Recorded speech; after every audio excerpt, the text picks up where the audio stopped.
Okay. This is ThinkTech Hawaii, and it is the 3 o'clock block on a Wednesday. And here we are with Community Matters. And when we say Community Matters, we mean community does matter. That's the point. Right. Okay, and we're calling this the New Tech Comes to Hawaii Agriculture. Okay. Okay, and we'll explain more about that in a minute. And to my far left, Todd Lowe. He's the manager of aquaculture and livestock support. They call him the protein dude at the Department of Agriculture. I'm sorry about that. Thank you so much. And Liz Shu, she is an economic development officer. Specialist, okay. I'm his assistant. Okay, that too. Again, at the Department of Agriculture, where green lives. Yes, That's where green right, lives. Yes. In the first part of the show with you guys, I would like to talk about a collaboration that we are involved in, the Department of Agriculture and ThinkTech, for a program we're doing, a luncheon program at Fuller Hall in the YWCA, in the Laniakea, the downtown Y, on April 23rd. It begins at 11:30, that's lunch, and then the actual program goes from 12 o'clock to 1:30. And that is really an interesting program. We're calling it the same name as this show, New Tech Comes to Hawaii Agriculture. And so we have a whole bunch of speakers, and I don't have my list with me exactly right here, but I think we can reconstruct who's on there. The first thing is Representative Jessica Woolley, who is the chair of the House Agricultural Committee and actually has a degree in agriculture. You knew that. Yes. She is going to make opening remarks. And then our moderator is none other than Maria Gallo, who is the director and chair of CITAR, the College of Tropical Agriculture and Human Resources at UH Manoa. She's really sharp. Then we have a whole potpourri. We have 6 altogether who are involved, and I'll remember them in order that they come to mind, but you can Todd fill in is the one gaps. of them. Okay, Todd is one of them. Okay, that's the star. first and most important, Todd Lowe. Yes. And Alan Everson. Alan Everson, who is with the NOAA. He's the aquaculture coordinator, Yeah. regional aquaculture For the coordinator. Pacific Islands. Okay, Yeah. that's Alan Everson. Yeah. We have Dong Fang Dang, who is a researcher and interim director of Oceanic Institute. Aquatic Feed Department. Aquatic Feed Department. And aquatic feed, we'll talk about aquatic feed. Yes. This is very important. We have Fred Lau Of Murray's Gardens. of Murray's Gardens. He's an aquaculturist to the fullest extent. Yes. Now I'm running out. Dennis Gonzalez Yes, is a from the plant island. scientist credited by acclaim with saving the Hawaiian papaya. Who am I missing? I think that's I it. think that's Yeah. it. I think that's it. Okay, 6 Yeah. altogether. Yeah. And there's a spectacular panel, and they're going to come at it from all sides. They're going to talk about agriculture and the tech in agriculture, which these days is centered largely around aquaculture and aquaponics.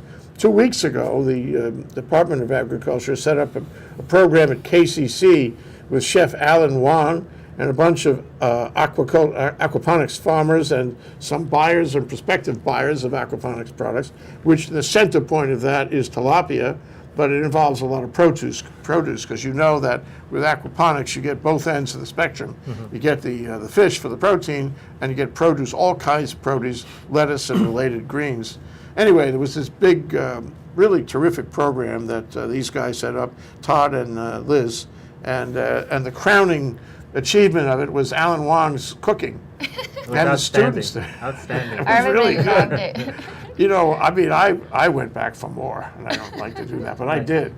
It was really excellent. And he prepared the tilapia 4 ways. Yes. Right. Okay, and it's really, when I first came to Hawaii, my wife said, "Oh, tilapia, you don't want to touch tilapia, a canal fish." You know? But then it's interesting. In 1978, we went to Israel, and they had this thing called St. Peter's fish. And the waiter said, "This is actually tilapia." And it was really good. The first time I had it. So I'm sold on tilapia, but I'm super sold after With Chef that. Juan prepared all that fabulous She food. basically could make your shoe taste good. So. It was really good. And one thing that Richard Fosler said, which I captured on the video we made, he said, the best fish is the fish that doesn't taste like fish. And Right. he's right. He's right. Tilapia is wonderful. The whole world is eating it. Yeah. And part of it comes back to Hawaii has a little bit of stigma from certain people that saw tilapia being introduced to control the vegetation in the canals for the plantations. So it wasn't a highly prized item. But around the world, they're growing it in tremendous amounts, and on the mainland especially, it's on every menu. So we have to catch up here. Yeah, well, we have, half the job is just making people understand we have to catch up. Right, right. And we're going to talk about that Yeah. too.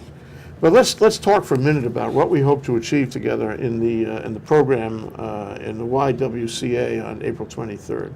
So we're looking at this from I know the one we missed, Keone Dudley. Yeah. Keone Dudley. He's a sort of an activist on farmland. He wants to preserve farmland right. for many reasons. And I think it's important, to discuss in that program about the farmland and how we lose our options if we lose our farmland. Right. Because once you concrete the farmland, that's it. Yes. You can't bring it back. It's not like you can dig up the concrete and make a farm again. Right. It's gone.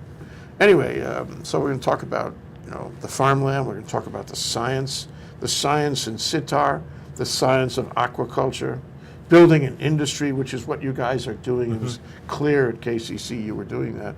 And sort of give people a snapshot of what's happening and what's not happening in evolution towards self-reliance, which is the most important thing in our lifetimes, I think, in the state of Hawaii, self-reliance, because we're learning that we're not self-reliant, and B, we'd better be self-reliant. Right. I think you're right, Jay. That's one of the keys. The terms that people use is self-reliance or self-sufficiency, and starting to get the conversations around what does that actually mean for everybody. And we have to get to some common definitions in order to get some common tactics or strategies to fix that. And I don't think we're quite there yet, but thank you for putting on that for this upcoming panel, because that's going to hopefully spark more conversations about that. Yeah. I hope so. I mean, it's a matter of getting to the top of the public consciousness. I mean, there's really too much, what do you want to call it? It's naivete on the one hand, and it's uncaring on the other, to think that, the plate will be full. Right. The food will arrive on my table, no problemo. Right. But that's really not so. It's not. And that echoes with what's happening across the nation too. It's by no means just a Hawaii mindset. Yeah. I was just in a national animal agriculture conference in Omaha, Nebraska last week, and they're talking about how only 2% of the population are farmers, yet we produce something like, I get my numbers wrong, maybe 300 or 400% more than we did maybe 50 years ago, just because of technology. And when you're in Nebraska, you're surrounded by agriculture. So their mindset is a little bit different than, let's say, Hawaii, who we don't really see farms anymore. And when you don't see it or you don't grow up around it, it's a little bit a harder connection to make between where your food is. And I think on the coast or coastal places, that's especially the problem versus, say, the Midwest, where they're still very ag-oriented. And this goes to the whole identity and mission of the Department of Agriculture, Right. Mm-hmm. I remember having contact with John Farias back when, Right. I guess that was the 70s. And at that time, powerful organization, it was sort of like the waterfront. It had huge political power Yes. because, there were the plantations. They hadn't closed yet. Yeah, sugarcane and pineapple were king, and a lot of money was going through there for research, and they were generating a lot of revenue. And once those two pillars faded away, how do you fill that gap? And both in terms of actual revenue generated, but also in public consciousness or political mojo or political impact, right? Yeah. So, people don't realize that because agriculture has changed dramatically, amazing changes since, the 70s, I guess, or the 60s and 70s, then the Department of Agriculture will have changed. Then you have new focuses, you are interested in Right. new things, you are following new technologies, you are making it happen in other ways other than cane and pineapple. Right. The term or the statistic that when we talk about in Department of Ag is diversified agriculture.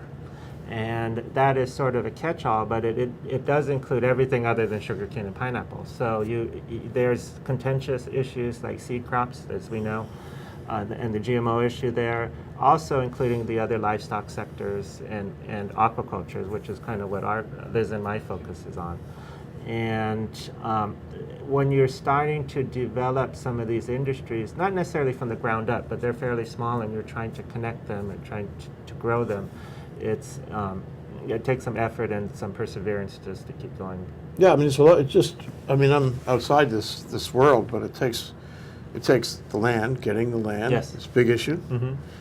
Getting the money, because you have to make an investment like in any other business. Right, capital. And I was fishing around. You guys might know more about this, but for a banker, okay, who made loans to farmers, couldn't find one. There must be one buried there somewhere. Maybe a federal agency. Somebody must be making loans to bankers. Yes. We actually, to farmers. Right. We, Department of Ag is a lender of last resort after you get turned down by all the regular banks.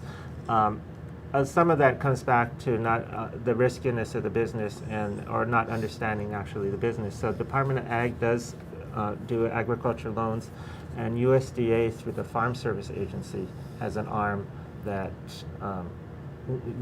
supplies capital. Mm-hmm. But, And then, get past the capital problem, you have the education problem, and we still have sitar. I mean, it's a wonderful holdover from the plantation days. We have tremendous talent up there. We have ongoing research up there. The secrets are still being unlocked up there about the environment as far as plants are concerned. University is a great resource for that. And we still have the, it was run by the it's the research arm in IAEA. It was the Sugar Planters Association established it. HARC. They're out in Cunha now. Okay, they moved, Yeah. It's actually better in Cunha. So they've actually, and I can't speak, you could get those people on the show, they are having to reinvent themselves also because they were primarily focused on the sugarcane. Yeah. And pineapple, I guess. But back to your further point, CTAR is their land grant college, and that was started when Abraham Lincoln, I guess, dictated that agriculture is important, and all these colleges were set up. And it just goes to show you how times have changed, like you said, and how important is agriculture to the population. Are they getting students? And Dr. Miragallo can speak more to this, but it's a continuing reinvention and finding what's going to appeal to their students, because that's actually their business, right, is to educate people and to push people through. Yeah, and get people, I mean, to me, I have in my mind's eye this kind of potato man person out there. And this person, went to school, has a degree of some kind, needs a job, has a girlfriend, wants to get married, wants to buy a house, have kids, nice car, all that. How do we get him into farming? Her, whatever. How do we get him into farming? And the question is, we have to pave the way with lots of public education, say, this is a good career. This is a great way to spend your life. Right. And you'll love being close to the earth and the green and the creation of food. You'll love doing that. And then, to give him the tools and the training on an ongoing basis to make him do it and stay with it. We have to build a generation of farmers in diversified agriculture with all the technology that we have, right, and remake the state, workforce. I agree with you. I should let Liz talk more, but I'll just finish it. I agree with you. We've typically, when the agriculture, I guess, first came in, it was the immigrants that really powered it. And a lot of those families, and this is a broad brushstroke, didn't necessarily want their kids to be in agriculture. So they went into the different professions and got educated, right? So you start to lose that generation. Now with the local food movements, the more focus as you're bringing to self-sufficiency and those kinds of issues, it's starting to come back again. And you're right, we're having to rebuild sort of the agriculture sector to a certain extent, because agriculture has been, it stays around. There are niche products, there are still fresh produce going into the system, there's still fresh fish going into the system. But we need more. We need to be more commercialized about it. We need to bring it up to speed in terms of issues that you're going to hear more about, of food safety, because that's a big deal. And how do you leverage new technologies to make things safer or better or easier for the operators that are doing it? So it's kind of a multifaceted problem. Yeah. And it takes a bunch of different perspectives to kind of work through it. Yeah, to me, the big difference is, you had the big five, the agricultural model there, and they owned the land, they hired people, they made it all happen. Right. Your job was your job only. You didn't care much about the capital, the insurance, Right. None of that. And now it's different, because now it's a business. Diversified agriculture is a lot of businesses, Right. where every farmer is a proprietor, and he's got to be familiar with the tax, and all the government forms and the documents and the legal issues and all that. He's got to handle it all himself. Challenging. Right. But if we can make a life for him, if we can help him well enough, then we'll encourage him, incentivize him to do it. And then if we do that across the board, we'll have a generation of, and I think we'll get to this later, but that's really important for the state. Yes, and the analogy that Liz and I talk about, my background is in hotels and restaurant. Just because you like to cook doesn't mean you should open a restaurant, right? You heard it here on ThinkTech. And that's really about farming, along with any business, but that's really about farming also. There's so many parts. It's really actually coming back to making a profit in your business. And it's just like any other business. So are people prepared when they jump in to not make a profit for at least 2 years? So if you make it in 1 year, you're a year ahead. And that's with anything. If you open a restaurant, I think we were trained to think that way also. Yeah. Is that you have to have, if you're waiting for that next paycheck, you can't strategize or have enough long-range view. And that really comes back to our capital issue, right? Yeah. Yeah. I think it's a good time to take a short break. Yep. This is ThinkTech Talks. This is Community Matters, because community does matter. We're talking about the new tech and how the new tech is coming to Hawaii agriculture with Todd Lowe and Liz Shu of the Department of Agriculture, my co-partners in the program we are doing on April 23rd at the YWCA here downtown by the same name. New tech is coming to Hawaii agriculture. We'll be right back after this short break. Aloha, I'm Nicole Horry for ThinkTech. For nearly half a century, the Hawaii Foreign Trade Zone No. 9 has brought the benefits of the Foreign Trade Zone program to Hawaii businesses and entrepreneurs.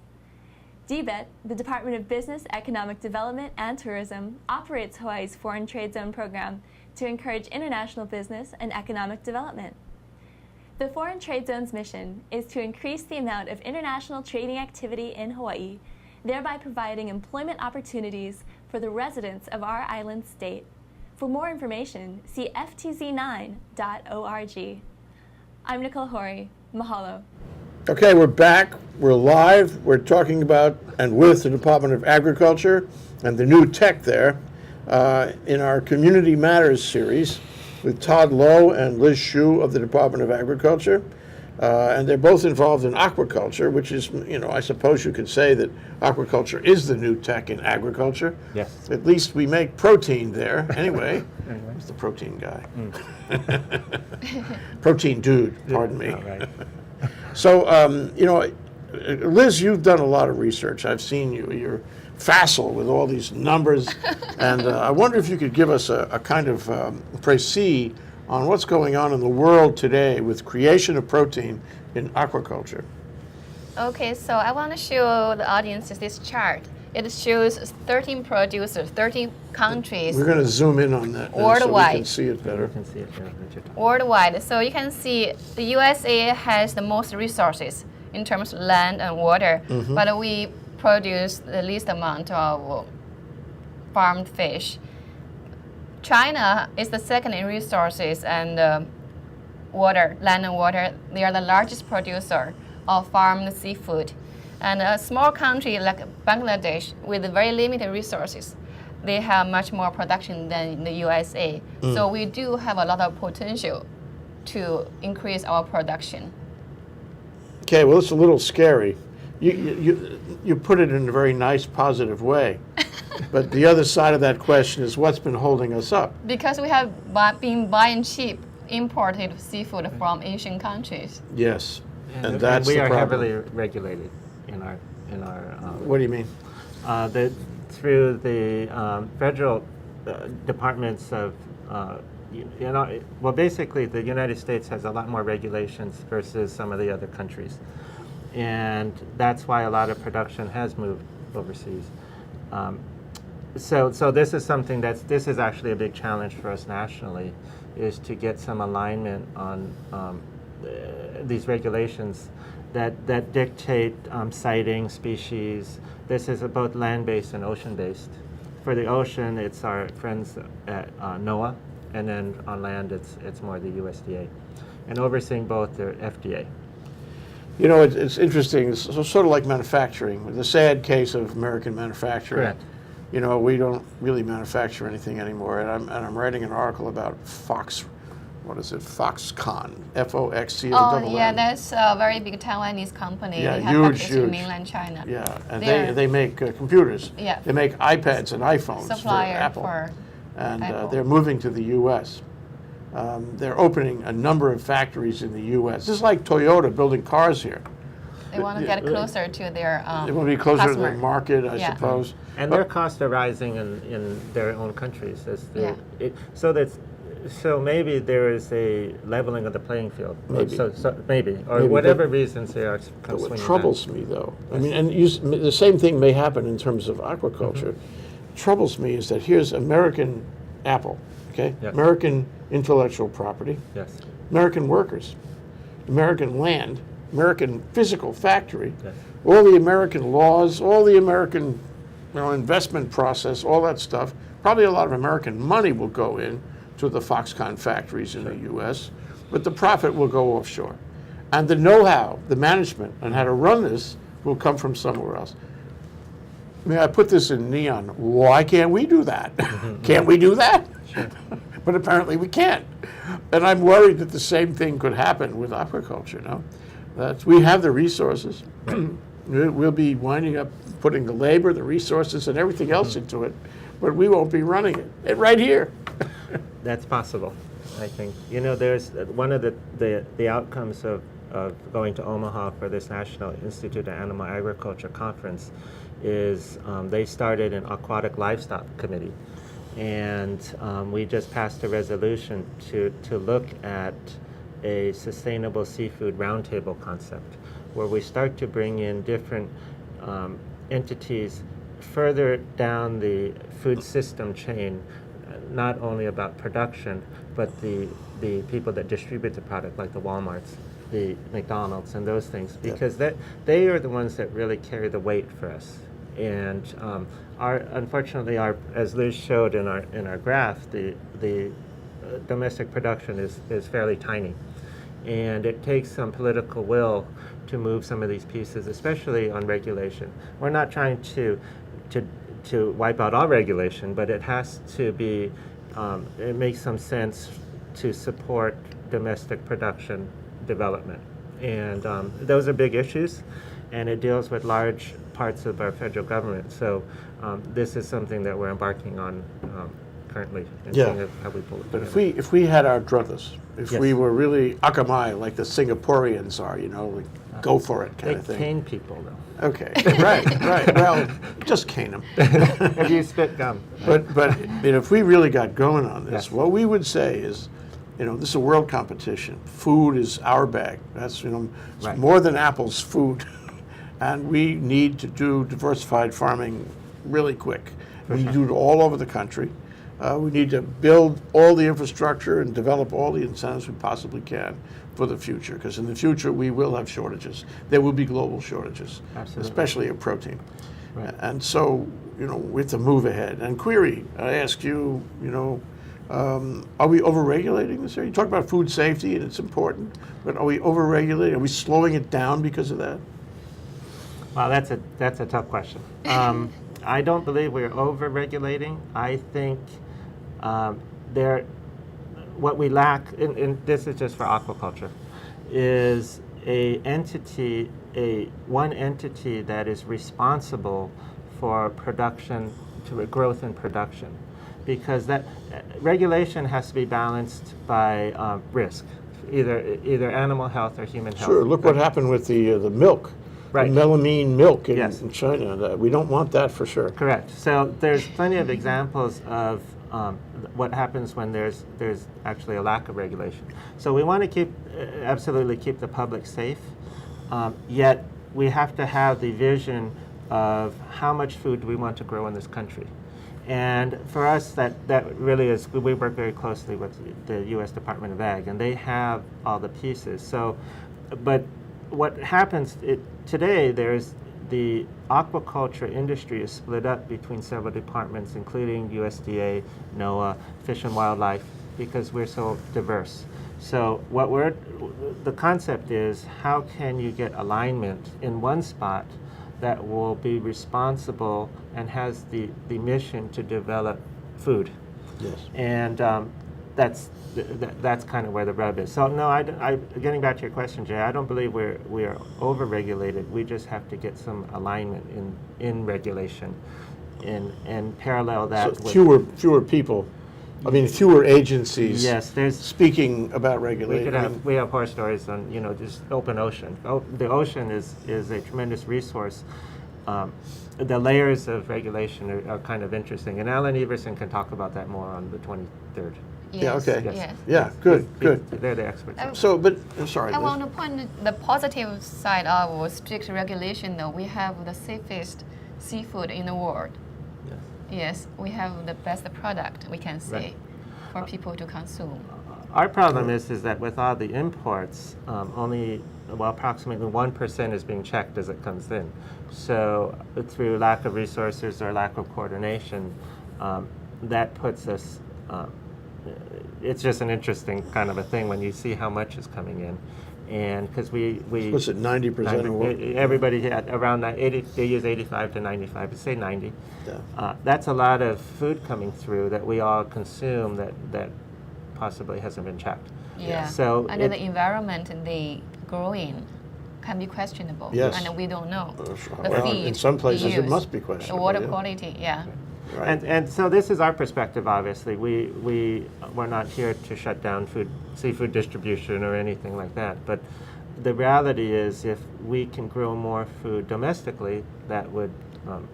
And we are sure it's safe. We're sure it's Yeah. safer. You know, I'm really beginning to get. I'm so happy we're having this conversation, and I'm also happy we're having the April 23rd Sure. program. And it's like going to law school. You know, you study the disparate elements of it. You study the little sections of the subject, and then one day, it comes together. Okay, and then you understand, like an amazing revelation. The light comes down. Light comes down from heaven, and then you pass the test. You know? And the angels are singing. What's coming to me, and maybe slowly, is the notion that this is really, really important for Hawaii, because we could be at the wrong end of self-reliance. We could be dependent on food that isn't so good. We could not have enough food in times to come. And so we really have a huge task on our hands to build the infrastructure, build the industry, so we are, can I offer this? 100% self-reliant. Is this possible?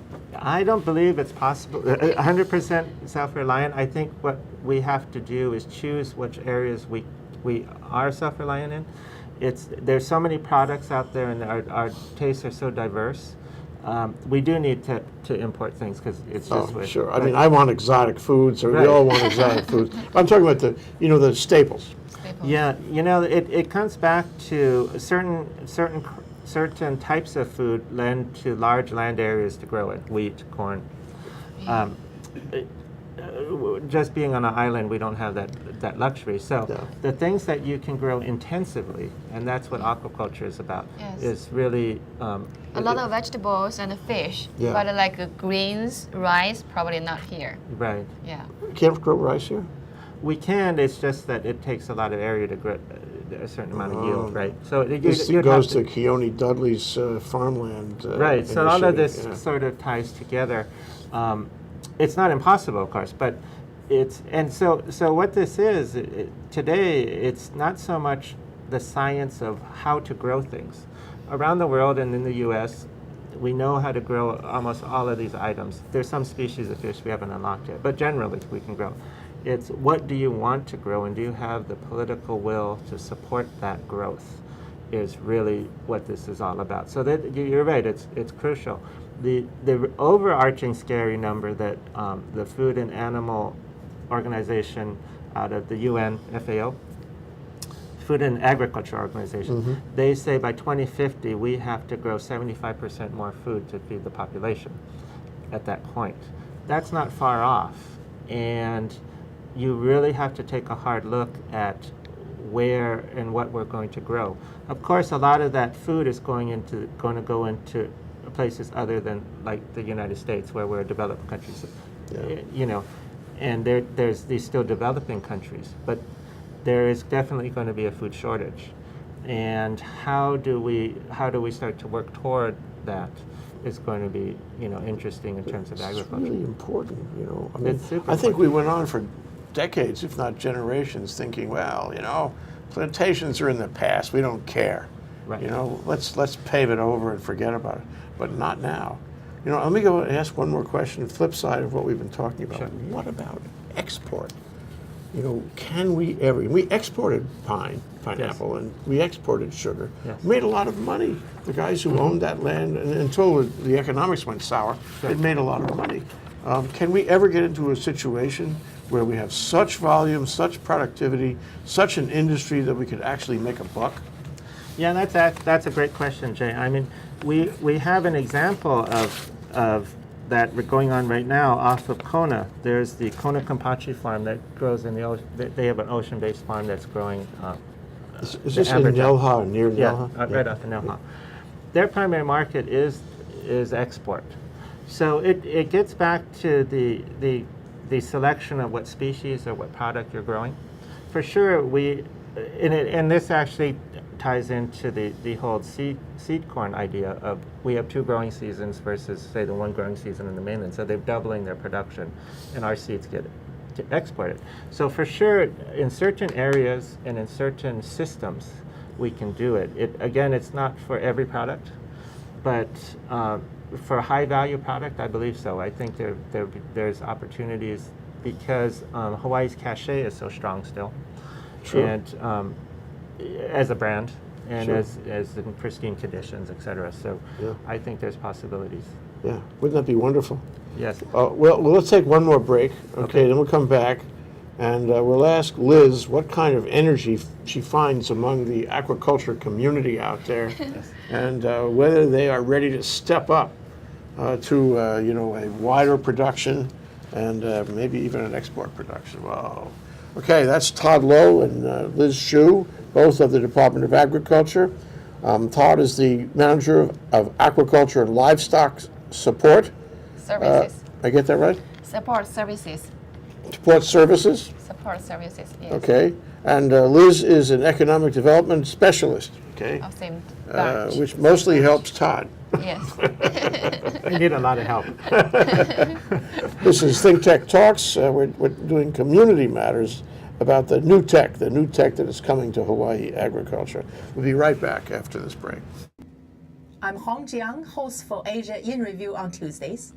And I'm David Day, host for Asian Review on Thursdays. Both of us broadcast our respective shows at 4 p.m. And my topics tend to deal with questions related to environment, culture, history, and sometimes human rights. And my shows tend to be on international business, foreign policy, geopolitics, and national security. And you can watch our shows live on the ThinkTech website at thinktechhawaii.com. And you can also watch us on YouTube or Alalo. So come join us on Thursdays at 4 p.m. I'm David Day. And on Tuesdays at 4 p.m., I'm Hong Jiang. Aloha. Aloha. We're live, we're ThinkTech Talks. We're talking about the new tech. The new tech comes to Hawaii Agriculture, which is the same name as the program we're doing. That is the Department of Agriculture and ThinkTech on April 23rd at the YWCA downtown. It's going to be a spectacular panel, a spectacular discussion. Our moderator is Maria Gallo, who is the Dean and Director of CITAR, the College of Tropical Agriculture, and Jessica Woolley, Representative Jessica Woolley, who is not only an agriculturist, but she is the chair of the House Committee on Agriculture, and a panel of 6. So we're looking forward to that big time. So we talked a little bit before the break about the possibility of export, and surprise of surprises, Liz has a chart. It's amazing. Let's zoom in on the chart Yes. and find out what the chart says. Yes. So this blue line is the current USA seafood production harvest, the volume. But we export a lot of it, so it goes down to this line. Then our current demand is this red line. You can see there's a big gap already.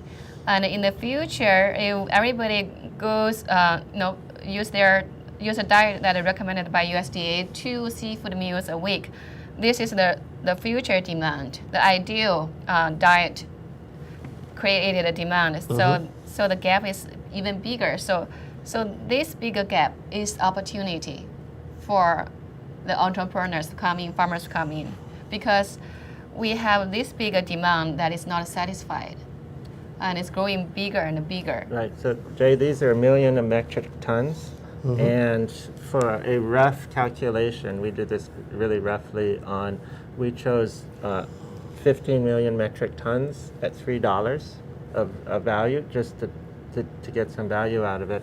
And What does that extend to? Yeah, and half of it would be aquaculture. We assume, because this is wild catch, and so it's not aquaculture.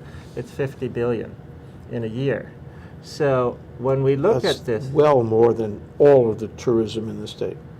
yes, and this is national, though. Right? Okay. Oh, okay. But, Okay. but you're right. This is an interesting gap that people don't really look at in this manner.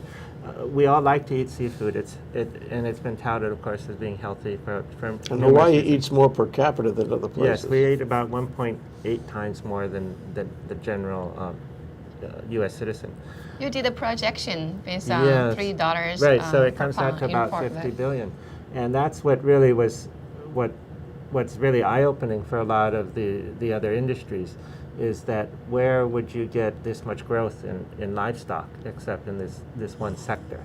We had started about talking about the new tech of aquaculture, or agriculture as aquaculture. And aquaculture has been around for a little while. A lot of it needed for the science to catch up. And I believe it's really come a long ways. So again, when we say that it's not really how to grow things, because we know how to do this, it's whether we want to. And this gets back to your segue into, can our farmers step up, right? I mean, becomes a real question. What we saw at that KCC event that you alluded to earlier, there's so much demand just locally. Our Fred Lau we talked to, and the poor guy he's starting to cry because he has all these people lined up, and he just has produce. You got to produce, right? And Yes. it gets back to this thing, and so it's both a good and a bad problem right now for our farmers. If you can get in and you do a good job, you can Yes, do people will quite come well. to you. Buyers will You can come do to quite you. well. Well, And Liz is more tied in with that. Right? Yeah. So what? I mean, are they out there ready to go like a coiled spring? I mean, are they ready to produce some large are, volumes? Yes, some are very ready. So through this conference, they found new buyers. So they will invest, or they already invested. So they are assured that there will be a market for their products. Also, almost every week, we receive inquiries from people who want to start a new oyster farm, who wants to start another aquaponic farm, even inquiry from France, other countries to set up farm in Hawaii.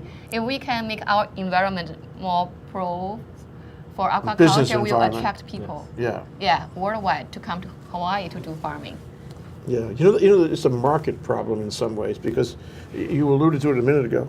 Is that the farmers need to know there'll be buyers, and Right. then they invest and Yeah. and create the food to meet the buyers, and the buyers need to know that the farmers are going to be consistent and reliable in providing Right. the right. food, and each side has to have confidence in the other side.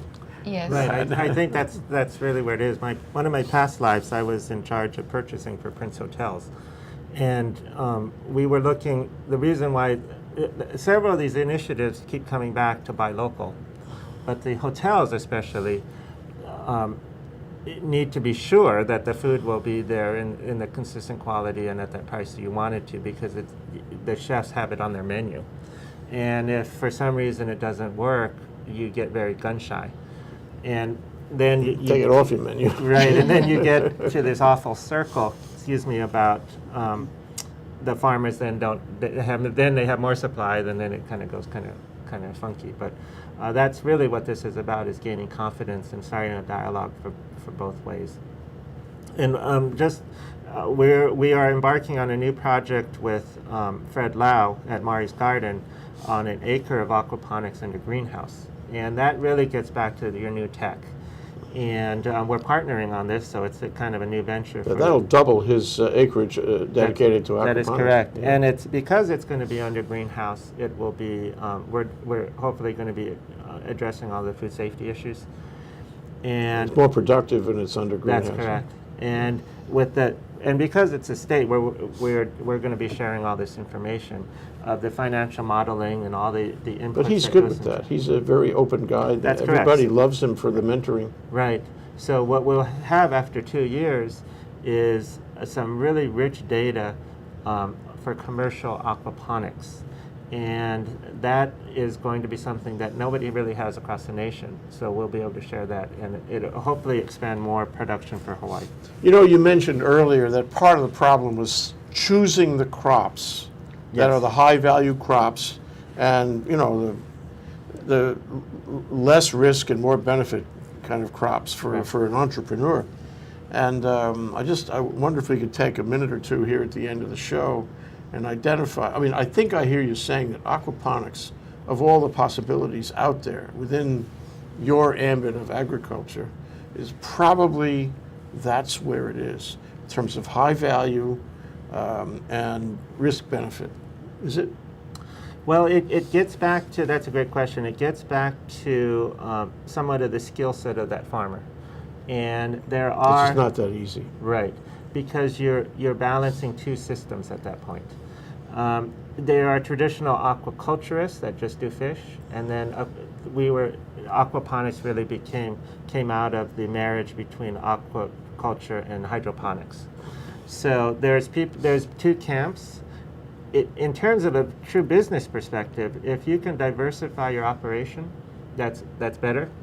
So your crops can rotate 6 to 8 weeks. You get good cash flow. Your fish take up to a year or 2 years, depending on your size, and because they're growing a little slower and they're doing their own thing. But they're also providing fertilizer for your plants. You then have this interesting kind of a combination or mixture.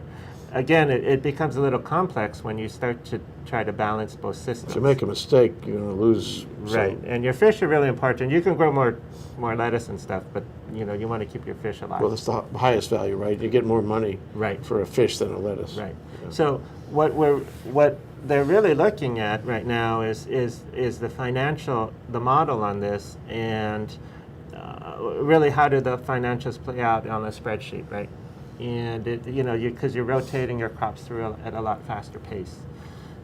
So that's part of, actually, that ties back to our aquaponics acre project.